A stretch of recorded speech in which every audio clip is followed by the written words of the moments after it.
চলে যাবে। বোন বললেন সে যেন আমার কাছে থাকতে পারে, বোন মনে করে যেন সে ছেড়ে দেয়। কিন্তু তিনি যে বোন বলেছেন, বউকে বোন বলেছেন, হেকমতপূর্ণভাবে কথাটা যদিও বলেছেন, কিন্তু কথাটা দিনের সম্পর্কের দিক থেকে কিন্তু ঠিকই আছে। ইন্নামাল মুমিনুনা ইখওয়াহ, কোনো প্রবলেম নাই। কিন্তু তিনি হেকমতপূর্ণ কথা বলার পরেও তিনি বাঁচতে পারলেন না। বউটাকে নিয়ে চলে গেছে জালিম শাসক। জালিম শাসক নিয়ে চলে যাওয়ার পরে জেনা করবি, আল্লাহ নবীর স্ত্রীর সঙ্গে জেনা করবে। কিন্তু দেখা গেল পরপর 3টা দিন চেষ্টা করলো। দুটো হাত যখন সারার সামনে নিয়ে যায়, হাত পাতার অবশ হয়ে যায়, পারল না। নবীর স্ত্রীদেরকে স্পর্শ করার কোনো ক্ষমতা নাই। শেষ পর্যন্ত ওই রাজা, জালিম রাজা বলে ফেললো, শোনো সারা, তোমার মতো একজন নারী আমার এই জায়গায় বহুদিন যাব, তার স্বামী তার দিকে আগায় গেলে পরে আমার হাত পাটা অবশ হয়ে যায়, আমি তাকে স্পর্শ করতে পারি না। শুধু আমি তোমাকে মুক্তি দিলাম না, সঙ্গে সঙ্গে ওই মহিলাকে, ওই নারীকেও মুক্তি দিয়ে দিলাম। সাহেব আলাইহিস সালাতু ওয়াস সালাম ওই জেলখানা থেকে, ওই জালিম শাসকের কবল থেকে যখন তিনি বের হয়ে আসতেছেন, একা আসলেন না, সাথে তিনি সঙ্গে করে যাকে নিয়ে আসলেন তিনি হচ্ছেন হাজেরা আলাইহিস সালাতু ওয়াস সালাম। হাজেরা আলাইহিস সালামকে সাথে করে নিয়ে চলে আসলেন, নবীর সামনে দিয়ে দিলেন, হে আমার স্বামী, এই মহিলাটা ওই দরবারই ছিল, কিন্তু এই নারী কি জালিম শাসক তাকে স্পর্শ করতে পারে নাই, তাকে বিয়ে করে নিলেন। ইব্রাহিম আলাইহিস সালাম তাকে বিয়ে করে নিলেন। আল্লাহ তাআলা হাজেরার গর্ভে সন্তান যিনি দিয়েছেন, সন্তান যাকে দিয়েছেন, সেই সন্তানটার নাম কি বলেন? ইসমাঈল আলাইহিস সালাতু ওয়াস সালাম। ওয়া ইয ইয়ারফাউ ইব্রাহিমুল কওয়াইদা মিনাল বাইতি ওয়া ইসমাঈল রব্বানা তাকাব্বাল মিন্না ইন্নাকা আনতাস সামিউল আলিম। সন্তান ভূমিষ্ঠ হলো কোথায়? সন্তান ভূমিষ্ঠ হলো কাবার সামনে। জোরে কোন আল্লাহু আকবার। জমজম কুবরের ধারেই তার জন্ম হয়ে গেল। হাজেরাকে বিয়ে করলেন, সন্তান পেটে চলে আসলো বুড়া বয়সে। কি বয়সে? বুড়া বয়সে সন্তান চলে আসলো। আল্লাহ তাআলা তাকে কি পরীক্ষাগুলো করেছেন দেখেন। পারিবারিক পরীক্ষাও তাকে করা হয়েছে, রাষ্ট্রীয় পরীক্ষাও তাকে করা হয়েছে। শেষ পর্যন্ত সন্তানটা যখন পেটে আসলো, বলা হলো, ইব্রাহিম তোমার হাজেরাকে ওই জায়গায় থুয়ে আসো। থুয়ে আসলেন সাফা মারওয়ার মাঝি, দৌড়াদৌড়ি করলেন, পানি নাই, পানির জন্য ছটফট করছেন। হাজেরা বলছেন, আমার স্বামী আপনি আমাকে এখানে রেখে যাচ্ছেন, কেউ তো নাই এই জায়গায়। আল্লাহর নির্দেশ, আল্লাহর যদি নির্দেশ থাকে আমার কোনো কথা নেই, আপনি চলে যান, আল্লাহ আমাকে বাঁচাবেন। জোরে বলুন সুবহানাল্লাহ। আল্লাহ তাআলা হাজেরাকে এত সম্মান দিয়েছেন যে হাজেরার দৌড়টা পর্যন্ত মডেল বানায়া দিয়েছেন। সব হাজেরার মডেল ফলো করে। আল্লাহর নাম ভোলেন নাই। সাফা থেকে শুরু করলেন মারওয়া, মারওয়া থেকে শুরু করলেন সাফা। 7 বার তিনি চক্কর দিলেন। মাঝখানে একটা জায়গায় যে একটু দৌড় মেরেছেন, সেই দৌড়টাও হাজেরা মারে। জোরে করে আল্লাহু আকবার। মারে না? মারে না? দৌড়টা মারে, সাইটা করে। ইন্নাস সাফা ওয়াল মারওয়াতা মিন শাআইরিল্লাহ। জোরে বলুন আল্লাহু আকবার। আমার বন্ধুগণ, হাজেরা আলাইহিস সালাতু ওয়াস সালামের গর্ভ থেকে সন্তান ভূমিষ্ঠ হয়ে গেল, ইসমাইলের জন্ম হয়ে গেল। বয়সটা যখন মোটামুটি পছন্দের মতো বয়স, 7 থেকে 8 বছর যখন বয়স হয়ে গেল, আল্লাহ বলছেন, ইব্রাহিম কোনো উপায় না, আরেকটা পরীক্ষা। ইন্নী আরা ফিল মানামি আন্নী আযবাহুক। আমার কলিজার টুকরা ইসমাইল, স্বপ্নে দেখলাম আমি তোরে জবাই করি। ইয়া আবাতি ফাআল মা তু'মারু সাতাজিদুনি ইনশাআল্লাহু মিনাস সাবিরিন। আব্বা, আপনি যা দেখতে পেয়েছেন স্বপ্নে, আপনি তা বাস্তব করেন। আপনার সন্তান কিন্তু ধৈর্যহীন নয়, ধৈর্যশীল। তরবারির নিচে আমার গলাটা আমি আপনি দিয়ে দেব। জোরে কান সুবহানাল্লাহ, জোরে কান সুবহানাল্লাহ। আল্লাহ কুরবানি কবুল করে নিলেন। আল্লাহ তার মনের খবরটা তিনি বুঝতে পারলেন, ইব্রাহিম আমাকে সবচেয়ে বেশি ভালোবাসে।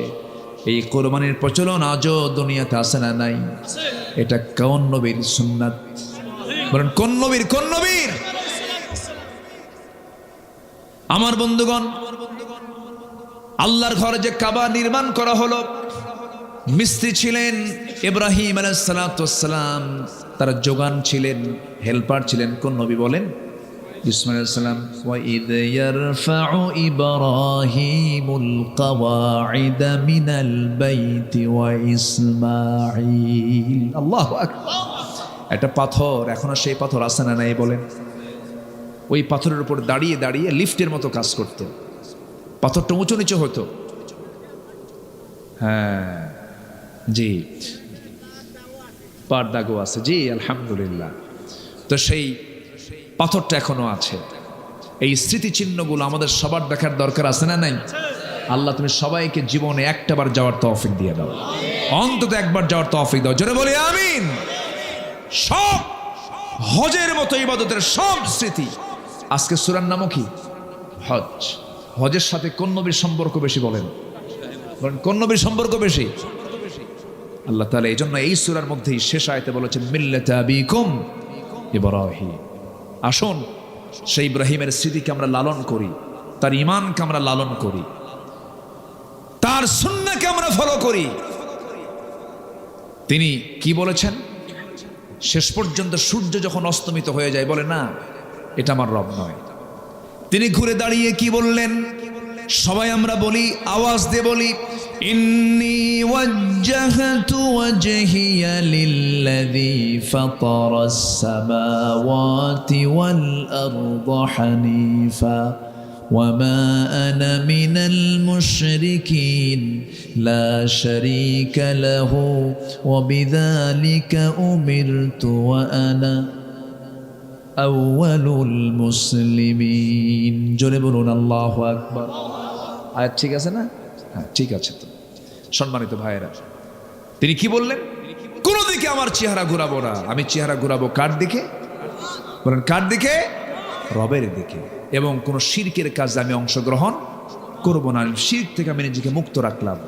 আসুন সেই পিতা ইব্রাহিম আলাইহিস সালামের আনিত সুন্নাহগুলোকে, তার আদর্শকে আমরা লালন করি, তার চেতনাকে আমরা লালন করি, সমস্ত কুফুর থেকে, শিরিক থেকে নিজেকে মুক্ত রাখার চেষ্টা করি। আল্লাহ তাআলা সেই তৌফিক সবাইকে দান করুন। আমরা সবাই নামাজ পড়ি তো নাকি? নামাজ কয় ওয়াক্ত বলেন তো? 5 ওয়াক্ত নামাজ পড়তে রাজি আছেন কারা? একটু হাত তুলে দেখেন তো। জোরে বলি ইয়া আল্লাহ, আমাদেরকে 5 ওয়াক্ত সালাত আদায় করার তৌফিক তুমি আল্লাহ দিয়ে দাও। জোরে বলি আমিন। আরো জোরে আমিন। হাত নামান। সম্মানিত ভাইয়েরা, মন তো চায় কথা বলি, রাতও হয়েছে অনেক, আর শেষ ক্লাসটা নেওয়া একটু কঠিন। আমরা যখন ছোটবেলায় যখন পড়তাম শেষ ক্লাস, প্রথম ক্লাস খুব মজা লাগে। শেষ ক্লাসের যখন স্যার ঢুকতো মনে হতো স্যার যাবে কখন, এরকম মনে হতো। শেষ ক্লাসটা নেওয়া একটু কঠিন।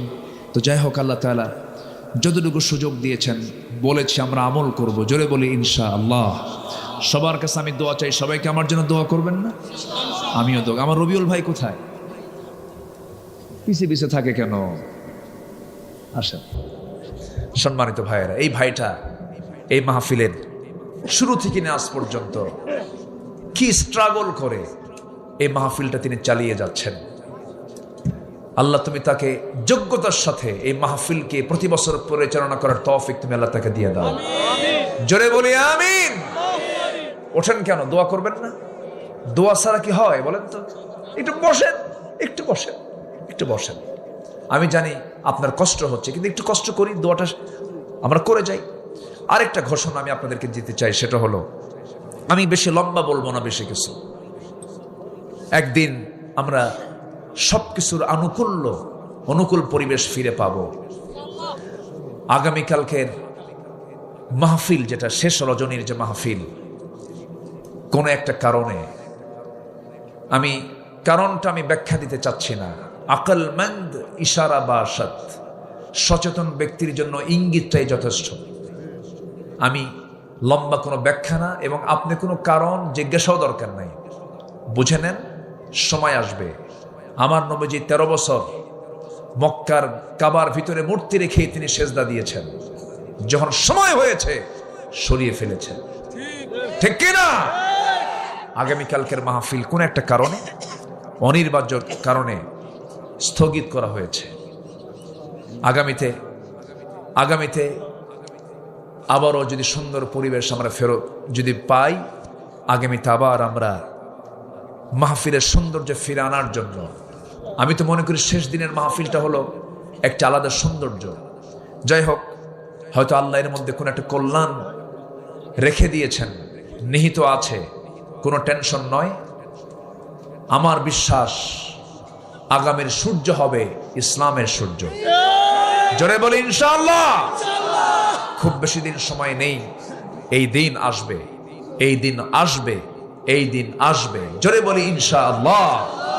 এই আশাবাদ কামনা করে আজকের মাহফিলের দোয়ার মধ্য দিয়ে এই বছরের গোল্ডেন টাচ মাহফিলের সমাপ্তির দিকে আমরা চলে যাচ্ছি। আমরা যে যেখানে আছি সবাই আমরা বসে চাইব কার কাছে?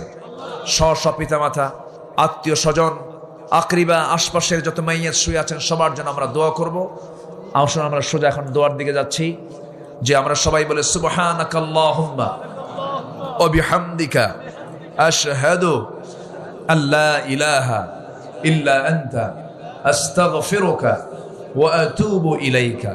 চিৎকার মেরে বলি, ইয়া আল্লাহ, আমার জীবনের সাগীরা কাবীরা, ছোট বড় সব গুনাহ তুমি আল্লাহ মাফ করে দাও। জোরে বলুন ইয়া রাব্বাল আলামিন। যে আমরা নামাজের মতো করে বসি, আমরা আল্লাহর কাছে চাও। আপনি দোয়া করে দেন। জি,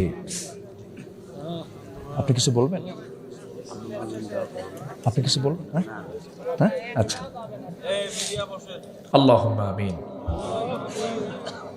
রব্বানা যালামনা أنفسنا وإن لم تغفر لنا وترحمنا لنكونن من الخاسرين ربنا لا تزغ قلوبنا بعد إذ هديتنا وهب لنا من لدنك رحمة إنك أنت الوهاب গভীরাত নিঝুমারাত ঝিমানো রাত্রিতে হাজারো মুসলমান নরনারীকে নিয়ে তোমার খলিল ইব্রাহিম আলাইহিস সালামের জীবনে নিয়ে কিছু কথা বলেছি।